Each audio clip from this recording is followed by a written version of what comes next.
Bien cher à Christ, bonjour.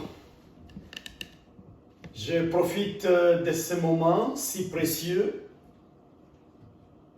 de la fin de l'année, mais aussi de la célébration de festivités de Noël, pour vous souhaiter tous un joyeux Noël. Je souhaite ça à tout le monde qui me suit, dans tous les coins du monde. Que Dieu vous bénisse et qu'il vous donne un moment précieux, un moment de reconnaissance et de louange pour tout ce que Dieu fait pour nous. Je présente ces vœux spécialement à l'Église évangélique Mission Puissance de la Parole, une église localisée à Bukavu, en République démocratique du Congo. Joyeux Noël à vous tous. Je présente ce joyeux Noël à tous les amis, les frères et sœurs, les zionistes du Rwanda et partout au monde qui suivent mes prédications. Et moi-même, je suis un zioniste. Joyeux Noël, mes frères et sœurs. Je présente les vœux les meilleurs encore pour cette festivité, pour tous les amis qui se trouvent partout, et encore spécialement à Kavumo, les chrétiens et chrétiennes qui me suivent de l'église de Pentecôte en Afrique centrale, et partout ailleurs dans le monde, les gens qui sont en Europe, qui sont au Canada, ici nous sommes aux États-Unis, partout en Afrique, en Australie et ailleurs. Vous tous là, je vous souhaite joyeux Noël. Que Dieu vous bénisse. Mais l'église évangélique Mission de la Puissance de la Parole de Bagira nous a présenté un besoin d'acheter un terrain. Ils adorent, quelque part où ils logent. Ils paient la location mensuelle. Nous prions pour vous, frères et sœurs. Votre requête, nous la présentons devant Dieu. Et les 15 000 qu'on vous demande pour l'achat de terrain, je sais que Dieu est capable de vous l'offrir. Et là, je remercie les frères et sœurs que j'ai contactés et qui m'ont répondu favorablement. Donc d'ici là, ils vont transférer ça qu'ils ont chacun ou chacune pour aider cette église-là à s'approprier du terrain et bientôt construire l'édifice là où ils vont adorer le Seigneur. Mais soyez rassurés, vous tous, les chrétiens de Bagira, Mission Puissante de la Parole, Dieu est avec vous. Il est Emmanuel pour ça. Il va subvenir à vos besoins, notamment les besoins sacrés, les besoins de l'achat du terrain pour la gloire du Seigneur. Et chacun qui écoute ma prédication et qui veut se rallier à nous, à ce projet, nous tous qui contribuons pour cette église-là, à République démocratique du Congo, à l'Est, précisément à Bagira. C'est une commune, je crois, une commune, oui, à côté de la grande ville de Bukavu. C'est une commune de la ville de Bukavu. Donc, chacun qui trouve ça, chacune qui trouve nécessaire d'investir dans le Seigneur, dans ce sens, n'hésitez pas de me contacter. Je peux vous passer le numéro de quelqu'un qui se trouve là en train de recueillir les dons pour cette œuvre de Dieu. Que Dieu vous bénisse. Chacun qui se trouve dans la possibilité, qui se sent touché par le progrès de cette église-là pour l'achat de terrain, n'hésitez pas. Je connais ces gens-là. La gestion est bonne, la gestion est saine. Si c'est un 10 $ qui est envoyé, si c'est un 100 $, c'est bien géré, il n'y a pas de souci. Ah, que Dieu vous bénisse. Je voulais juste commencer par cette adresse-là, cette salutation. Joyeux Noël encore. J'ai un message court. Je sais, avec les festivités, les gens sont dans des fêtes. Il y a le corona avec le variant Omicron qui fait mal aux gens, mais ça n'empêche pas que les gens ça trouve quand même quelque part où se retrouvent ensemble pour partager pour échanger et pour être content devant le Seigneur. J'ai un message. Si tu acceptes, mon frère, la gloire de Dieu sera plus grande pour toi par rapport au temps passé. Si tu acceptes, si tu le veux, la gloire de Dieu va augmenter sa dimension dans ta vie. La fois passée, je parlais, la fois antérieure, puisque les 2 semaines passées, je n'ai pas prêché. J'étais très occupé. Mais je me rappelle, avant d'arrêter pendant les 2 semaines, je parlais comment on peut détruire les blocages ou les liens que les gens ont tendus. Le mur de Jéricho était le prototype de mon étude, disons de ma prédication ce jour-là. Comment le peuple de Dieu a détruit le blocage que les hommes avaient tendu devant eux. Aujourd'hui, je ne voulais pas continuer textuellement, puisque nous sommes dans la fête de Noël, mais je voulais plutôt rapprocher ce message en disant quoi? Si tu y acceptes, si tu le veux bien, mon ami, mon frère, ma soeur, la gloire de Dieu sera plus grande pour toi.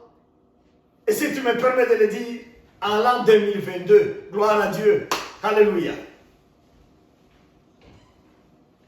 Si nous lisons la parole de Dieu, dans Ésaïe 9 et verset 5, la Bible nous dit ceci. Je suis avec la Bible Semeur. Car pour nous, un enfant est né, un fils nous est donné. Il exercera l'autorité royale. Il sera appelé admirable conseiller, Dieu fort, Père à jamais et prince de la paix. Ésaïe a prophétisé entre le 8e et 5e siècle avant Jésus-Christ. Mais il est parmi les prophètes, d'ailleurs il est le meilleur, des gens qui ont vu de loin la naissance du Messie. Son livre, sa prophétie, 666 chapitres, essaie de montrer la venue de Jésus, disons les prédictions de la venue de Jésus, la mission, l'exécution de la mission, et la fin, le temps de la fin, et l'élévation de Jésus, l'élévation de son peuple, l'élévation d'Israël. Voilà pourquoi M. Ésaïe nous donne les cantiques du serviteur. Là, les gens qui étudient la Bible savent que à partir d'Ésaïe 40-41 jusqu'à 54, il y a les cantiques du serviteur, où on montre comment le serviteur viendra. Le serviteur, c'est Jésus. Comment il va servir, comment il va libérer les gens, comment il sera accusé, comment il va traverser la souffrance, comment il va gagner la victoire au travers, pour être un Dieu puissant. Ésaïe a vu ça. Mais tout de suite, je voulais m'atteler un peu à ce verset, à ce chapitre 9, au verset 5. Et là, je voulais juste sonder un seul mot qui est là. Un fils vous est né. Alléluia. Un fils vous est né. L'humanité était perdue. L'humanité était obsolète. Vidée de sens et de signification. Le peuple de Dieu lui-même, Israël, était sans espoir. Quand Isaïe prophétise, il annonce la déportation. Mais il a aussi annoncé le retour de la déportation dans ce même livre. Donc le peuple était perdu, était mélangé. Les gens ne savaient pas là où ils sont, là où ils vont. Une vie sans espérance. Pendant le temps d'Ésaïe, le 8e au 5e siècle là, pendant le temps de sa prophétie, l'expression le Fils vous est né. Le Fils vous est né. Ce n'est pas seulement un garçon au sens du gender, le sens du sexe féminin, sexe masculin. C'est pas ça. C'est plus que ça. Évidemment, pendant ce temps-là, le Fils naît dans une famille. Ça donnait un sens plus grand et une grande fête par rapport à la femme, disons à la fillette. Ça, c'était dans la culture hébraïque. Mais à part ça encore, il faut aller loin encore dans le sens. Un fils vous est né, ou bien un fils, un enfant garçon, par exemple. C'était une expression qui désignait pas seulement un enfant, mais même une grande personne, mais qui a une grande influence. Je me rappelle bien, dans une province en République démocratique du Congo, en Afrique, la province de Katanga, bien qu'on a découpé là, mais il y a une expression qu'on dit, c'est le Swahili, on dit Mutoto Mwanaume. Même si c'est un papa, même si c'est un vieux, mais quand il fait des choses qui méritent l'éloge, quand il fait des choses qui méritent l'admiration, quand il fait des choses qui méritent des reconnaissances, dans leur façon de parler, ils disent Angalia Mutoto Mwanaume. Regarde comment le garçon fait. C'est-à-dire, dans ce sens-là, de Mutoto Mwanaume, ou du fils,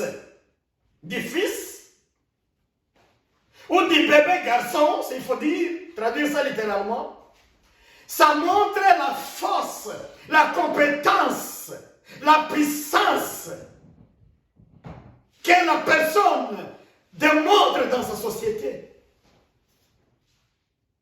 Un enfant garçon. Alléluia. Et Jésus, quand on prédit son naissance, Esaïe essaye un peu d'exprimer dans ce sens, il exprime et dit, c'est un enfant garçon, c'est un fils qui vous est donné. Ce n'est pas pour discriminer la fille, non. Mais pour montrer la puissance de celui qui naît. On n'oublie pas que dans la Bible, il y a eu des femmes avec force, avec puissance. Comme Esther. Et la Bible a cité ça. Mais le contexte d'Ésaïe ici, c'est de montrer la mission et la toute puissance avec laquelle naissent ces garçons. L'enfant garçon va naître. Oh, alléluia. Je ne sais pas, mon frère, ma soeur, si tu es conscient que celui qui est né, c'est un enfant garçon. Dans le sens de toute force, toute puissance, tout pouvoir. Et ce qui montre que la conception fils vous est né, c'est un rapport avec la puissance et le pouvoir. Esaïe continue à expliquer ça. Dans le même verset, il exercera l'autorité royale. Regardez maintenant. C'est qu'il va exploiter. Il va exploiter. Il va régner l'autorité royale. Une forte ou un fort leadership, j'allais dire. Une forte autorité royale. Admirable conseiller. Donc, le fils né, ce sont là ses caractéristiques. Il va agir comme un roi, l'autorité royale, il a ça. Il a aussi la capacité de conseiller, admirable conseiller. Cela veut dire qu'au ciel où il était, il assistait les grands conseils du trône de Dieu. Et là, il a joué le rôle de conseiller. Quoi qu'il soit appelé enfant de Dieu, ou fils de Dieu. Mais il est aussi conseiller dans le trône, dans le royaume céleste. C'est celui-là qui est né pour toi. Les conseillers, admirables conseillers. Lorsque quelqu'un a le don de conseiller, il est admirable. Les gens viennent à côté de lui. Les gens les côtoient pour recevoir les conseils et les orientations. C'est parmi le caractère et les qualités de ce fils qui est né. Esaïe continue à le décrire comme un Dieu fort. Un Dieu fort. Quand on parle de Dieu fort, c'est qu'il y a des dieux faibles. Il y a des dieux qui ont existé dans l'histoire. Les dieux Baal ont existé. Mais je me dis bien qu'ils ont disparu aussi. Et d'autres divinités qu'on a parlé, qu'on ne parle plus. Il y a aussi Lucifer lui-même, le diable, le Satan. Il est là, mais il n'est pas un Dieu fort. C'est aussi un Dieu, mais il n'a pas la force comme un Dieu suprême. Celui qui naît, c'est Jésus. Il est appelé Dieu fort. Donc au-dessus de toutes les divinités, au-dessus de tout pouvoir et toute autorité, au-dessus du serpent, au-dessus des hommes, au-dessus de la magie, au-dessus de la sorcellerie. Lui, il est un Dieu fort. C'est pour cela qu'on l'appelle le Dieu fort. Esaïe le nomme encore le Père éternel. Le Père éternel. Il est le Père éternel. Regarde quelqu'un qui porte. À un moment, il est fils. À un moment, il est Dieu. À un moment, il est Père. À un moment, il est conseiller. À un moment, il est roi. Et enfin, Esaïe nous dit encore, il est prince de la paix. Donc, c'est lui qui restaure la paix. Évidemment, la paix n'est pas de ce monde. Évidemment, la paix n'est pas parmi le monde. Le mondain, la paix n'existe pas. C'est lui qui essaye un peu d'inspirer la paix dans le monde. C'est le prince de la paix qui s'appelle Jésus-Christ. Voilà les qualités, les caractères du Fils qui est né. Selon ce que Esaïe nous présente. Mais je ne voulais pas m'arrêter par là pour ce message court de Noël. Je m'en vais à Matthieu, premier chapitre, verset 23. La Bible nous présente encore une richesse. 11 et 23, la Bible nous dit ceci. 11 et 23. C'est Matthieu, Matthieu, premier chapitre, et 23e chapitre, et 23e verset plutôt. La Bible nous dit ceci.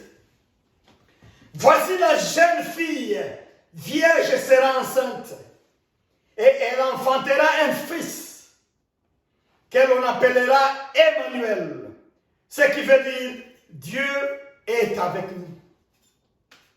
Dieu est avec nous. Nation, Dieu est avec nous, Emmanuel. C'est-à-dire, Dieu a laissé le trône. Il a laissé ses gloires. Il a accepté de descendre sur la terre pour être avec nous, à côté de nous, à nous. C'est ça, Emmanuel. Dieu avec nous. Désormais, nous savons que Dieu habite avec les hommes. Jésus habite avec les hommes.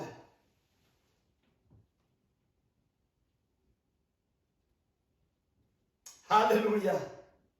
Mais je voulais augmenter une chose là. Est-ce que ça doit se limiter à Emmanuel, c'est que Dieu avec nous? Je propose toujours aux chers frères et chrétiens, chers frères et sœurs, d'aller à Emmanuel. Emmanuel, c'est-à-dire Dieu avec moi. Puisque Emmanuel, c'est Dieu avec nous. Ça, c'est l'hébreu. Anahenu, Nahenu.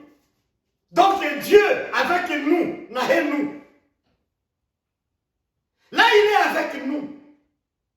Mais il peut être avec nous, mais il n'est pas avec moi. C'est ça le problème que je trouve. Les gens célèbrent Noël partout dans le monde, mais tous n'ont pas le prince de Noël qui est Jésus. Dans tout le pays du monde, la fête vraiment qui est respectée, c'est la fête de Noël. Mais nombreux célèbrent ça, mais ils n'ont pas le Dieu de Noël avec eux. Ils n'ont pas l'esprit de Noël dans leur cœur. L'esprit de Noël, le Dieu de Noël, c'est Jésus lui-même qui incarne l'humanité. Il est Dieu avec nous. Mais il doit aller au-delà. Si Esaïe l'a vu dans le contexte d'un Dieu avec nous, aujourd'hui nous devons le voir dans le contexte autre que ça. Dieu avec moi. Et ça en hébreu, ça doit se dire maintenant Emmanuel, pas Emmanuel, Emmanuel. Dieu avec moi. Alléluia. Je ne vais pas changer Emmanuel, mais je voulais compléter Emmanuel et dire, il faut maintenant parler d'Emmanuel. Dieu avec moi. Quand je vois les plaintes parmi le peuple de Dieu, quand je vois les déclarations, les réclamations diaboliques, quand je vois les peines et les souffrances que traverse le peuple de Dieu, il y a d'autres choses qui ne devraient pas souffrir avec. Je trouve qu'ils ont Emmanuel, ils n'ont pas Emmanuel. C'est limité à Emmanuel, il y a des carences, mon frère. C'est limité à Emmanuel. Il y a des limites, mon frère. Puisque c'est le Dieu de tous. Mais il n'a pas encore été mon Dieu, mon roi. Pour avoir beaucoup d'exploits dans la vie, il faut avoir Emmanuel, Emmanuel, ton Dieu, et non notre Dieu ou votre Dieu. Tu dois t'approprier de Dieu. Regarde quand Élie, on l'appelait Élie, il a fait des exploits. Mais regarde même l'essence du nom Élie. Élie, c'est-à-dire quoi? Mon Dieu, Élie, mon Dieu, elle. Anoki, Élie, mon Dieu. C'est pourquoi il disait au nom de Dieu. Je vous le dis moi-même. Jusqu'à ce que je décide, il n'y aura pas de pluie ici. Puisque Dieu était en lui et lui était en Dieu. Monsieur Élie. C'est ça qui manque dans l'église aujourd'hui. Dieu avec tout le monde, c'est générique. Mais tout le monde n'a pas Dieu. Jésus fait approcher tout le monde, mais tout le monde n'a pas Jésus. Je voulais te susciter encore pendant cette festivité et te dire, en plus d'Emmanuel, il y a Emmanuel, c'est-à-dire Dieu avec moi, Emmanuel, Dieu avec moi. C'est comme le Dieu d'Élie, le Dieu du feu, le Dieu de puissance, le Dieu qui va changer les choses. Alléluia. Regarde un peu. Quand Jésus a visité la Samaritaine, il parlait en termes de moi, toi. Si je te donne l'eau, tu n'auras plus soif. Il n'a pas dit, vous Samaritains, si je vous donne. Là, c'est encore générique. Mais toi, femme, si je te donne de l'eau, tu n'auras plus soif. Puisque c'est l'eau de la vie que j'ai. Et la femme a reçu Dieu ce jour-là. Il a reçu son Dieu. Il a eu Dieu avec elle. Pas Dieu avec eux, mais Dieu avec elle. Tu as besoin d'un Dieu singulier pour toi-même maintenant. Tu as passé beaucoup de temps avec le Dieu de tout le monde. Avec le Jésus de tout le monde. Ayez maintenant ton Jésus. Ayez maintenant ton Dieu. C'est le même Jésus, mais avec une particularité dans ta vie. C'est le même Jésus avec des exploits explicite dans ta vie. C'est le même Jésus, mais avec des grands exploits dans ta vie, des exploits personnalisés, explicites pour toi.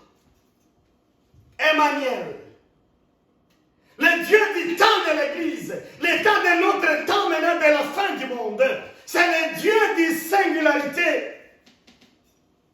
Dieu de toi-même, mon Dieu.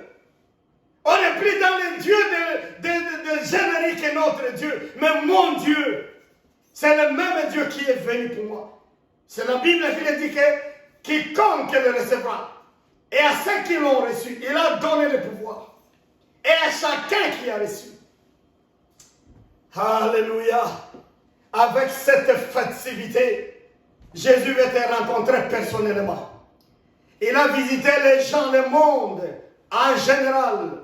Mais il veut faire un pas particulier pour toutes les nations du monde, pour toutes les tribus, pour tous les clans, pour tous les groupes sociaux. Jésus veut visiter spécialement les groupes. Alléluia. Des visites personnalisées. Vous savez, quand Jésus est né, c'est ça le contexte même d'aujourd'hui. Il y a les mages qui les visitent, ils donnent des cadeaux. Les mages vont parler à Hérode. Hérode va se renseigner et il veut qu'on le montre là où se trouve l'enfant pour aller le tuer. Mais l'ange va parler à M. Joseph. Joseph va prendre Marie et l'enfant. Il va prendre la route vers l'Égypte. Cela m'a beaucoup touché quand Jésus descend en Égypte. Jésus arrive en Égypte. Il est encore bébé. Il est encore enfant. Jésus a marché. Il a piétiné le sol d'Égypte. On ne peut pas voir seulement l'image d'échapper à Hérode. Mais qu'est-ce qu'il est allé faire? Il pouvait aller en Syrie. Il pouvait aller ailleurs pendant ce temps-là. Il pourrait aller en Mésopotamie pendant ce temps-là. Il pouvait aller dans un autre pays, à part l'Égypte. Mais il va en Égypte pendant des années pour essayer de vivre l'expérience qu'Israël a vécue là-bas. Pour se présenter, puisque le sang qui a été coulé en premier lieu pour le salut, pour la rédemption, c'était le sang de l'agneau ou des agneaux. C'était en Égypte, quand l'ange a averti à Moïse, a dit demande au peuple, chaque famille, de se procurer l'agneau et d'égorger et de mettre le sang sur le toit de la porte. Quand l'ange de la mort va passer, quand il trouve ça, il n'aura pas de raison d'entrer dans la maison. C'était le premier signe et la première Pâque qu'ils ont célébrée en Égypte. Maintenant, le sang de l'agneau symbolisait seulement le sang de celui qui va venir. Le Sauveur, le Dieu fort, le Dieu puissant. C'est Jésus. Maintenant, dans la vie de Jésus, il devrait passer par l'Égypte pour aller se piétiner la terre de l'Égypte et montrer que c'est lui le vrai maintenant sacrifice. C'est lui qui va maintenant donner le vrai sang pour le salut de l'humanité. Voilà pourquoi il a piétiné l'Égypte lui-même. Il a joué à l'Égypte, il a piétiné. Deuxièmement, quand le peuple était là, il était en esclavage. Mais lui se présentait là un homme libre, en attendant la mort d'Hérode. Moi, je te promets, mon frère et ma soeur, si tu le veux bien, Jésus va visiter là où tu étais dans l'esclavage. Il va visiter les cachots et les forteresses du diable. Il va visiter là où les sorciers ont mis ton âme. Il va visiter là où ils ont mis ta chance, là où ils ont mis ta santé. Jésus va visiter lui-même en personne ces lieux-là. Il veut parler directement à ces lieux. et dire que c'est moi le sauveur de monsieur tel, c'est moi le sauveur de madame tel, c'est moi qui viens sauver, qui viens libérer. Jésus va le faire. Voilà pourquoi il est descendu à l'Égypte. Il s'est présenté devant les divinités là. Ils l'ont vu, ils ont senti que voilà. Maintenant le vrai sang de la rédemption, ah, c'est lui qui les porte, il est ici, c'est l'agneau de Dieu. Ce n'est plus l'agneau des Hébreux, mais l'agneau de Dieu, il est déjà présent ici. C'est que le salut va arriver dans l'humanité entière. Gloire à Dieu. Le même Jésus-là, il est vivant, il est ressuscité. Même aujourd'hui, je parle, je prêche. Il est avec moi, il est dans le monde. Il veut aller vers toi pour manifester sa gloire. Je voulais mettre fin à cette prédication. Comme j'ai dit, c'est juste une petite prédication. Même s'il n'y a pas de petite prédication. C'est la parole de Dieu. Mais c'est une courte prédication. Écoutez mon frère. Les gens sont déjà habitués des dieux tellement que.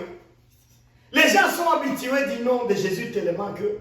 Ils ne savent plus que Dieu va toujours augmenter sa puissance dans ce monde. Partout où nous vivons, nous voyons le mal augmenter, la perdition augmenter, les mensonges augmenter, l'adultère augmenter, l'injustice augmenter, la ruse augmenter. Et les gens qui sont en Christ se demandent, mais où irons-nous? Où allons-nous? Je vais te répondre ce jour. Je vais te dire ceci. Comme nous approchons de plus en plus de la fin des choses, la gloire sera plus grande. Si tu acceptes la parole de Dieu que je t'annonce, je te dis que tu verras la gloire augmenter dans ton ministère. Tu verras la gloire augmenter dans ta vie. Tu verras la gloire de Dieu augmenter dans tes activités. Tu verras la gloire de Dieu augmenter dans tes business. Tu verras la gloire de Dieu dans tes études, puisque Dieu ne laissera pas les choses aller telles qu'elles sont.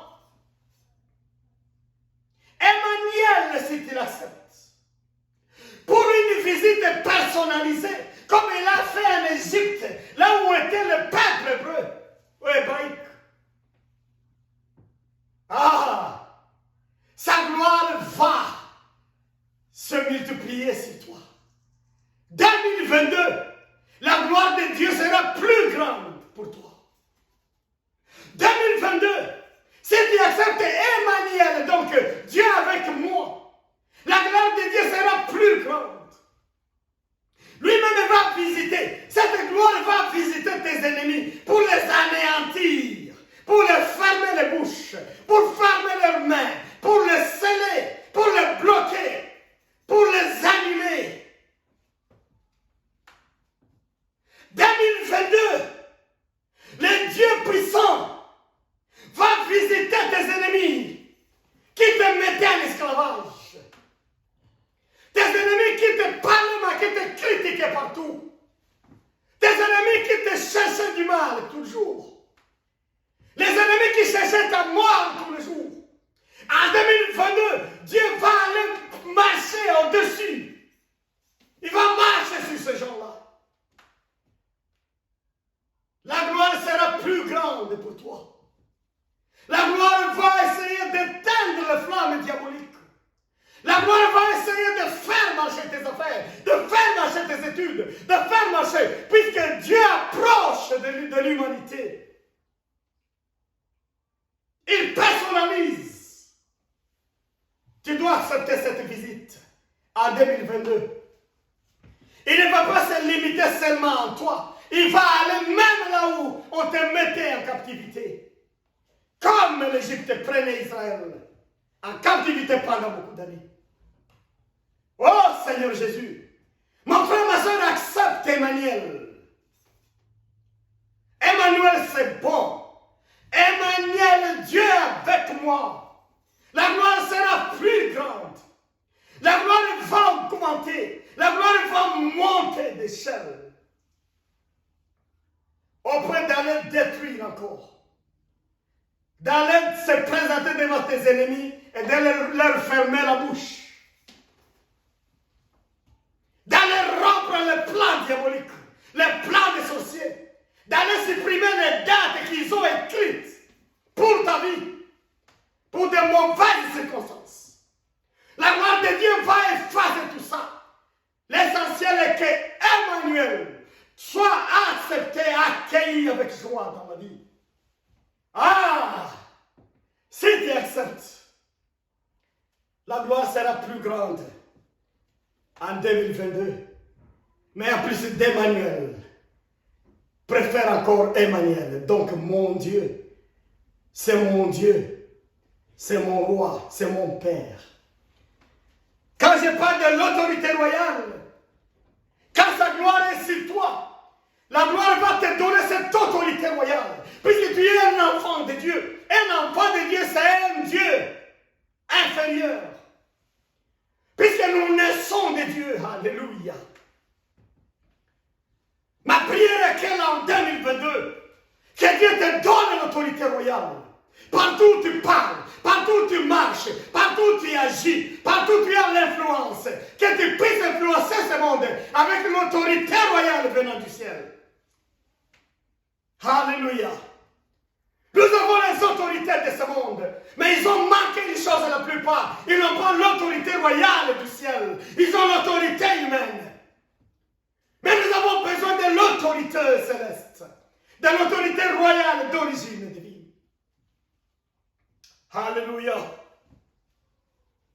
Il est admirable conseiller. Il va d'abord te conseiller, mais toi aussi il va te rendre un admirable conseiller. Un admirable, c'est quelqu'un qui attire l'attention de tous. Tout le monde veut venir chez lui, veut le fréquenter, veut le côtoyer. C'est ça un admirable. Il va te faire aussi un admirable conseiller. Il est un Dieu fort, qui sera aussi un enfant de Dieu fort. Les gens viendront à une ou à un chemin. Ils seront éparpillés à 5 chemins. Puisque tu as la gloire de Dieu. L'année 2022, l'année de gloire de Dieu. Pour entrer dans le naturel, dans le charnel, et donner une autre définition, une autre ampleur à notre vie. Dieu veut changer l'odeur de notre vie. Il veut changer le sentiment de notre vie. Il veut changer l'humeur que nous sentons de notre vie. Pour nous donner une autre vie. Pleine de gloire de Dieu. Pleine d'espérance. Le Dieu fort. Il n'a jamais été vaincu. Au moins dans l'histoire de la Bible, on a trouvé Baal qui a été vaincu. Mais Dieu n'a jamais été vaincu. Je vois des hommes de Dieu qui sont vaincus. Je vois des pasteurs qui échouent, ils sont vaincus. Je vois des serviteurs évangélistes qui sont vaincus. Mais ce n'est pas Dieu qui est vaincu, c'est l'homme qui est vaincu. C'est l'homme qui est vaincu. Mais Dieu lui-même est invincible. Personne ne peut vaincre Dieu. Personne ne peut vaincre Jésus. Même la mort n'a pas réussi à vaincre Jésus. Il a bien été mort et il est bien ressuscité. Il a bien ressuscité. Il a vaincu la mort. C'est pourquoi il est un Dieu fort, un Dieu qui ne meurt pas. Il est le Père éternel. Mais quand il est Emmanuel pour toi, il va te rendre aussi un Père agréable. Comme il a dit à Abraham, toi c'est Abba maintenant, donc Père de l'humanité, Père de la foi de tous. Ab, ça c'est le l'hébreu Ab, le Père de l'humanité. Ah, le Père des tribus, le Père des nations. Dieu nous donne ça, le pouvoir de devenir Père, comme lui-même c'est le Père qui est là. Il nous rend aussi des petits pères dans ce monde. Gloire à Dieu. Et après le prince de la paix. Ma prière est que la paix domine 2022, partout dans le monde. Surtout là où on cite sincèrement le nom de Jésus. Que la paix de Dieu puisse dominer ces endroits-là. Puisse dominer ces familles. Puisse dominer ces frères et sœurs-là. Qui passent leur temps en cherchant la gloire de Dieu. Que la gloire vous trouve abondamment cette année. Que la gloire vous visite. Que la gloire visite vos ennemis pour les écraser. Que la gloire vous donne la paix. Puisqu'il est le prince de la paix. Et vous-même donnez la paix. Comme il est le prince de la paix, il nous rend aussi capables de remettre la paix aux gens, à notre société, à nos familles, à nos femmes, à nos maris, à nos enfants, à nos parents. De leur donner, de leur offrir la paix. La paix qui vient pas de ce monde, mais la paix qui vient du ciel. Oh, que Dieu vous bénisse, mes frères. C'est ça le court message que j'avais aujourd'hui. Si tu acceptes bien, la gloire sera grande en 2022 dans ta vie. Tu verras ça dans tes actions. Tu verras ça dans tes études. Tu verras ça dans tes activités. Tu verras ça dans tout ce que tu vas entreprendre. 2022, la gloire abondante de Dieu, l'essentiel, en plus d'Emmanuel, continue encore avant là et dit, c'est maintenant mon Dieu. Il était Dieu avec nous, maintenant il est un Dieu avec moi. Tu vas voir sa gloire personnellement dans ta vie. Que Dieu vous bénisse. Joyeux Noël. Oui, Père éternel. En plus d'Emmanuel, nous voulons maintenant un Dieu avec chacun de nous.